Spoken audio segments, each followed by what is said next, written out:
नमस्कार, स्वाभिमानी न्यूज चॅनलच्या बातमीपत्रात आपले स्वागत। पांझरा नदी किनारी असलेला ट्रॅव्हल्स पॉइंट रस्त्यालगतच्या टपऱ्या मनपा अतिक्रमण विभागाने हटवल्या। धुळे महानगरपालिकेतर्फे शहरातील विविध रहदारीच्या रस्त्याला अडचणी ठरणाऱ्या अतिक्रमणावर कारवाई करण्यात येत आहे। दरम्यान मनपाच्या अतिक्रमण विभागाच्या पथकामार्फत रस्त्यावरील ठिकठिकाणच्या अतिक्रमणे हटविण्याची मोहीम अंतर्गत कारवाई करून रस्ते वाहतुकीसाठी मोकळे केले जात आहेत।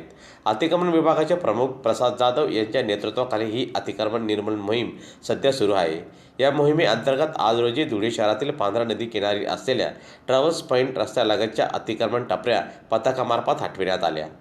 महानगरपालिका अतिक्रमण विभाग प्रसाद जाधव गेल्या 3 ते 4 महिन्यापासून सातत्याने धुळे शहरात वाहतुकीच्या रस्त्यांवर, प्रमुख रस्त्यांवर, मार्गावर अडथळा ठरणारे पथारेधारक, ठेलाधारक, विविध वस्तू विक्रेते यांना हटवण्याची कारवाई महानगरपालिका अतिक्रमण पथकामार्फत महाशय आयुक्त यांच्या आदेशाने सुरू आहे। गेल्या 2 ते 3 दिवसापासून नदी किनारे असलेल्या कालिका माता मंदिर ते अग्रवाल भवनपर्यंत जिल्हा कारागृहाच्या कुंपण भिंतीस लागून असलेल्या बंद टपऱ्या,